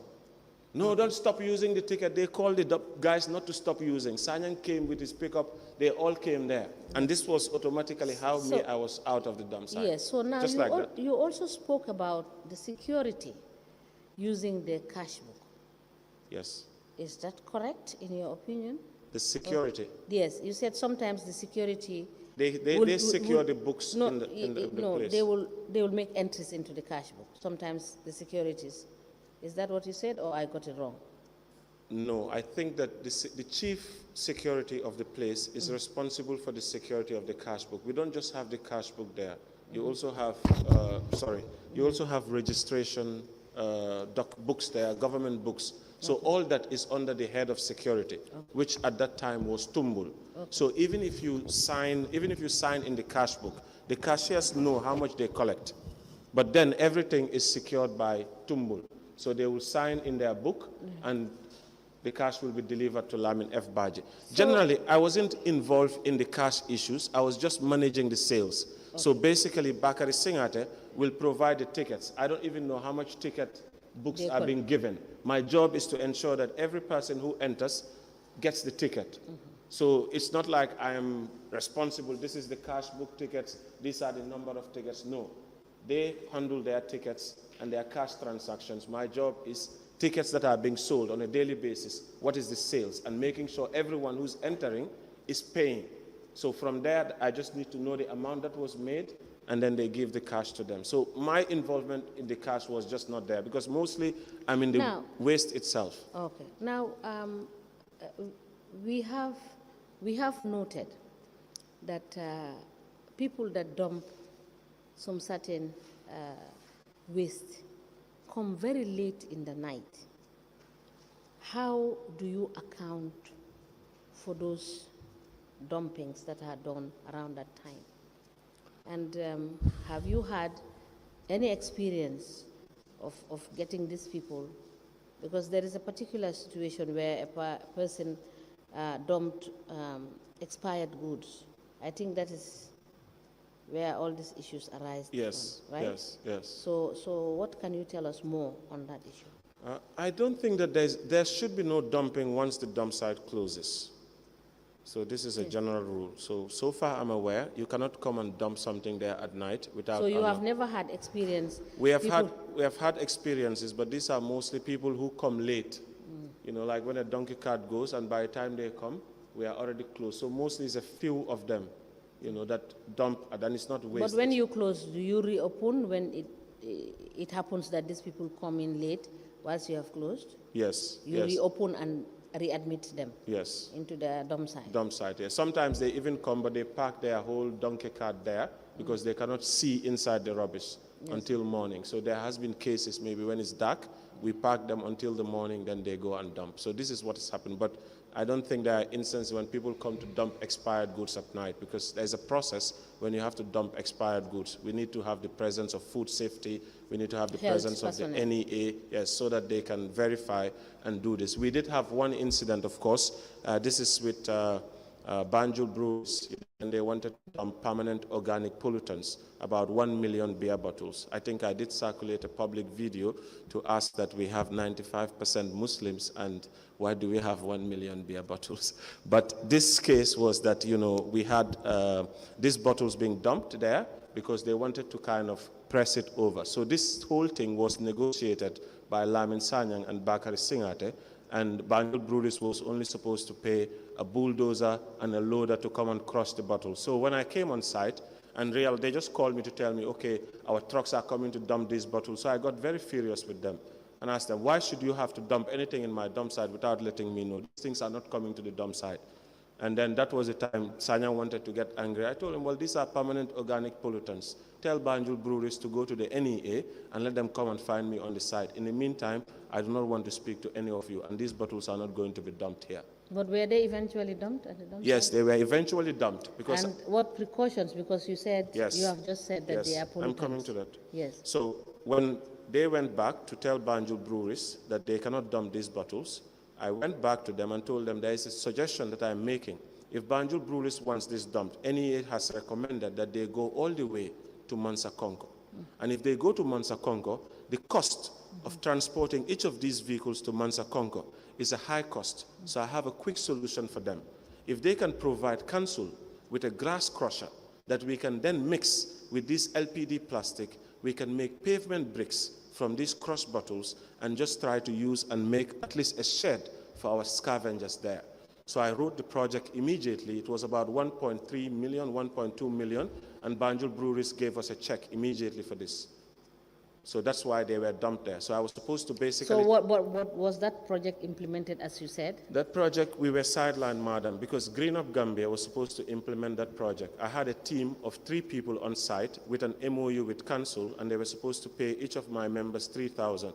So every month they're supposed to pay 15,000 to us, but they only paid 1 month and never really paid the rest.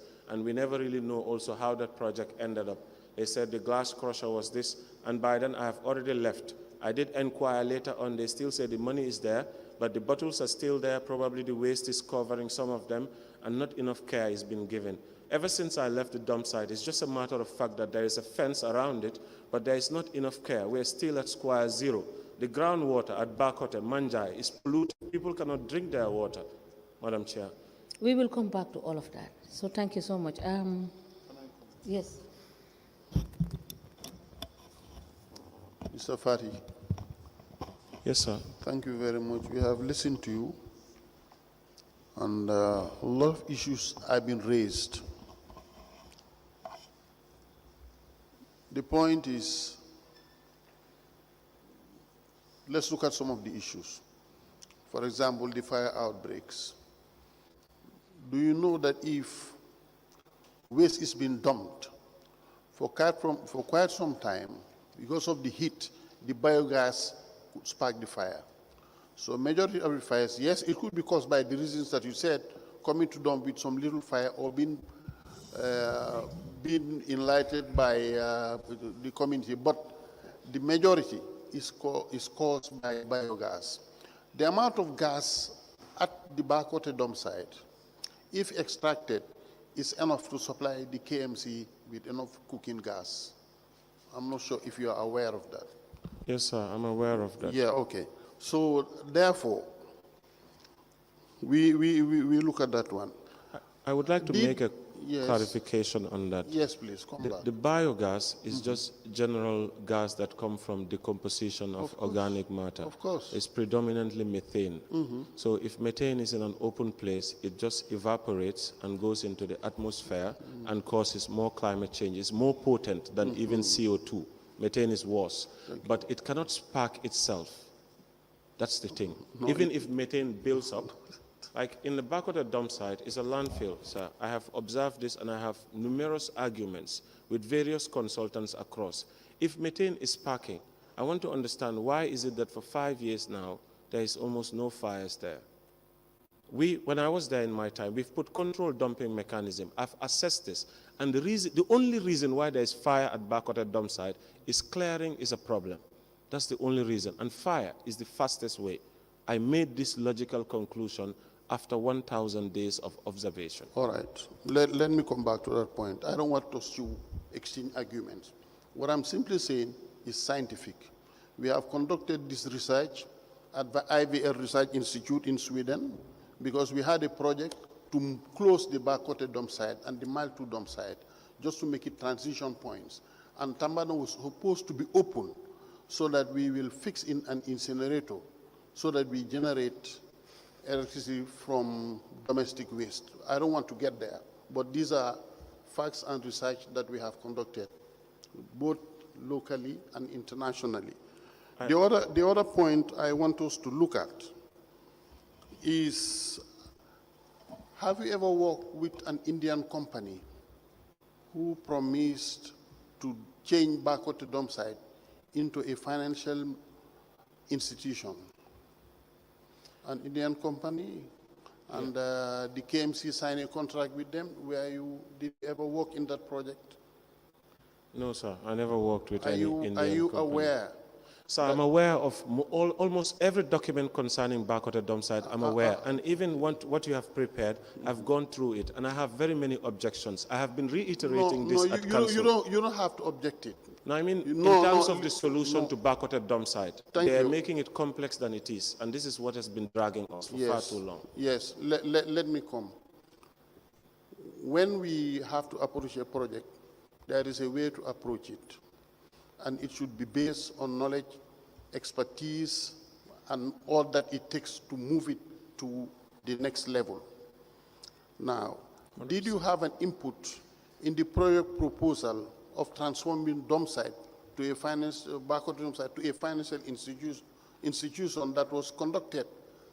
The study was done by an Indian company. To a financial institution? Yes. No, that is to say that it would generate money because the frontage was supposed to have stores. I know that there's an Indian company called TRIPS, and we had several discussions with them. And but then it only ended up at discussion. Did you look at the financial aspect, the technical and financial proposals? I didn't like the idea of TRIPS because every time they come, they keep telling us $10 million. So I didn't even entertain them. No, wait.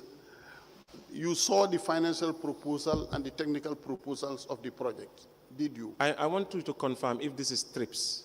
I've forgotten because it was way back around 2019 or 2020. There are many Indian companies that came, different kinds. Okay, but this one have signed a contract with the KMC. I didn't know about this. You don't know about that one? No, sir. Okay. The other point is, we have seen some improvement in the dump site. Yes. I appreciate that. Great improvements, in fact. Definitely, yes. But the point is, once we don't separate the waste, of course, you are aware, yes, we will always go back to square one. And we must separate the waste from source. You know what I mean? Yes. You put bottles aside, you separate the waste from source. And then you will see the amount of waste that we have. Because you dump domestic waste, clinical waste, commercial waste, all type of waste put together. You see my point? I see your point. So I think now, with your experience, I think you should go back and see what you can put together alongside with other consultants and map a way forward. And it will definitely be beneficial to everybody. I think, Mr. Chairman, I want to speak here just to let you know. Mr. Silla. Mr. Silla, sorry, Mr. Silla. I wanted to just let you know that the backwater dump site have put in so much effort, and that it's not like it's a problem or a solution. We cannot just import a solution from somewhere. It's not a one-size-fits-all. Sometimes I see that council goes to Barcelona to learn, but this is Gambia. We have to be able to figure out tailor-made solutions for ourselves. For a long time, we've been talking about integrated model for waste management, something that is in line with us. Assuming that before we go and take trucks and put them in our towns, destroying our roads, why don't we empower our donkey carts to be able to have more modern donkey carts and be able to take this easily and on a regular basis? And this way we can facilitate the process of segregation even from the dump site. To me, buying a compactor truck is a waste. In Gambia, we should have bought all skip bins. The entire Mbalit truck should have been skip bins. Why do we need compactors? Because skip bins will help us to have cages, put it somewhere, and we can segregate this waste. When I came to council, I told Mayor, we cannot solve this with the time frame that you have given us. And first of all, I need us to actually speak to the National Environment Agency and the Ministry of Environment. Before the Lord Mayor, I had several meetings with Honorable Lamin Diba in trying to fix this dump site. President Barrow, he came to the dump site and found me at the dump site. We spoke. We even tried to find an integrated, something like a committee that composes Banjul City Council, Brikama Area Council, and Kanifing Municipal Council. You can't solve just Kanifing alone like that. It has to be some sort of a concerted effort. And this is what we are trying to arrive at. Believe me, we do have the solution, but sometimes it is overcomplicated by these big million projects that come, for instance, the biogas. All what we need to do at Bakota dump site is reduce the volume of waste that is coming in. Waste is not waste, it's wealth. Everything that is coming at Bakota dump site is useful. So compartmentalizing it, if people at home level are able to segregate their waste, sir, they would be able to sell it to council. We will buy it from them, because we're going to make returns from it. So if people know that I don't have to pay my $10 and now they have to give me $10, you can imagine that transformation. And this is what is going to solve the waste crisis. You put a price on something. When climate change became a problem, we put a price on carbon. It's changing. So it's the same thing. We put a price on plastic. Organic waste is in fact more valuable. All of our topsoil is getting wasted. And on a daily basis, we have more than 700 tons of waste that comes into this dump site. Almost half of it is all organic, and we're still crying for even household solution. Green Up Gambia produces briquettes from this. Mr. Fati, thank you. Sorry, madam. Yes, so I understand how passionate you are about. We will continue on the very essential issues that are in your statement, and we thank you for schooling us about the possibilities that are available, if only the people that are concerned could listen and take it a step-by-step approach to deal with the issues. We are grateful. And we will call you back, and we have already made an order, and the order would be typed out and I will sign it, and the registrar will get you to have the order. Okay. And it will be served on the head of the IT to have access to the documents. And please provide any other document that relates and concerns with your period that you have served. I do have the documents that were printed by Mr. Jonga when I did ask him who actually, was depositing cash to you relating to that period. That yes, you have also indicated that when you looked at the finances, the quarterly report of the council as at the period, we will want you to provide us with, from your end at the dump site, your quarterly reports as to the totality of revenue that you collect a quarter. Because you worked only one quarter. You worked only one quarter. So please provide that quarter that you worked for us. So thank you so much. Any other comment, Council? Yes, Mr. Do you have any other thing to say or documents that you want to present? Yes, this is the cash here, the records of the cash that's been picked up from the dump site and deposited to Jonga by Lamin F. Baji, Bakar Singate for that period.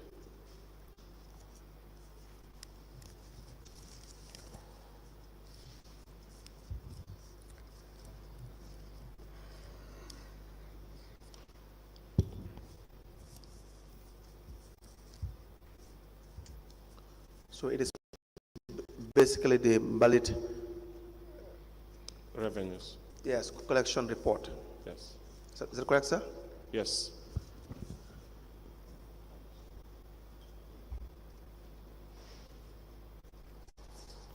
We apply to tender the KMC invalid collection report.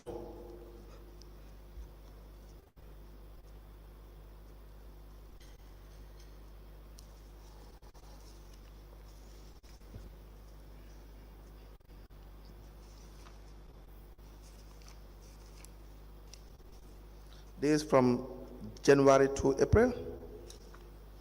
Is that correct, sir? Yes. From January to April, the year 2020, into evidence as an exhibit. Are there any documents you intend to rely on, sir? Yes, I think that should be about it. And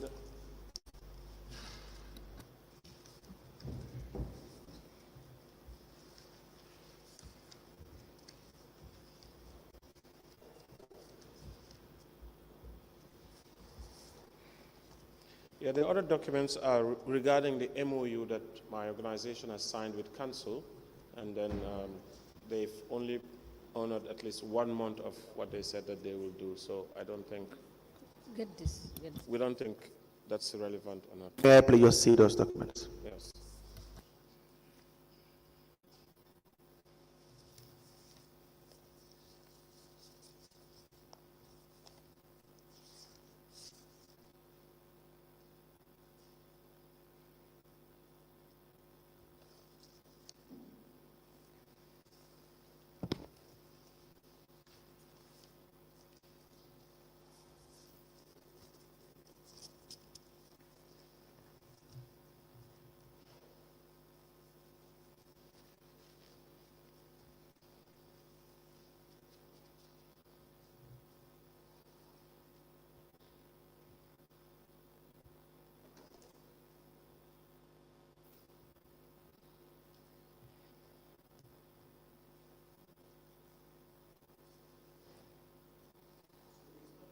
Signed.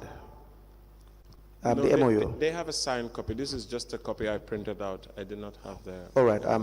And did you mention the MOU in your statement? No? No, I didn't. So probably we will go through it, and then, if need be, if it is very relevant to the work of the commissioners, Yeah. you will probably have a statement from you obtained, if you wish to do so, and then we can discuss that. The other one is a voucher. Yes, that's just one of the payment pertaining to the signed MOU. Pertaining to the that signed they did. MOU. Yes, yes. So there Very are well. pending payments that they didn't make. Yes, so just hold this.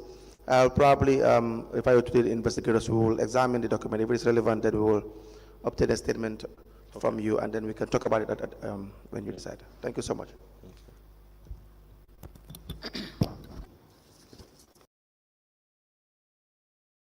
ntolle o moy ñola wala kata kemo fatila sederodi me alon ko atemunun mbalit project manager 2 me alon ka trebe no mararing kanifing wala bakure Dumpsite la ay sedero men ken ala sonda nyaato do man ding talan sedron be murlana janne nale na den nga kacha nyoti woto ngal tentu ngal jay bake alla lamar ko nyimala anin alla jibir ko nyimala bar fanan ala kana nyina ko maral kana be bankola mo we ko kala banko kan ron setato beke ngade maral kana ala baraka fo nyaato do man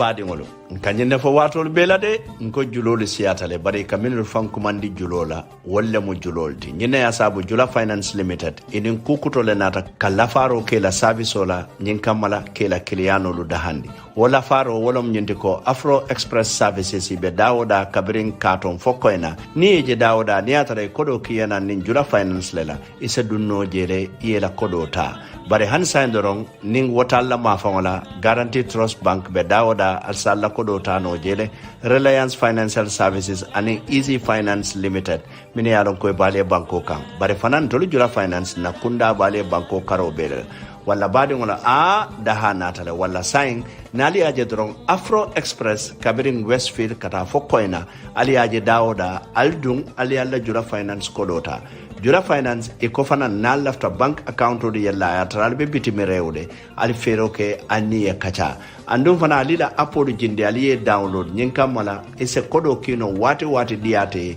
ila moye Gambia jang bare manna da wala fana ni lafta credit kola nyin network on min bebe Gambia walla ni lafta cash power de kila moye Gambia nka nyimbe kalele walla jula finance ntol fana mu nyonta on leti tonya banko julolu siatale bare julolu nyaton kolo walla mun tolti jula finance limited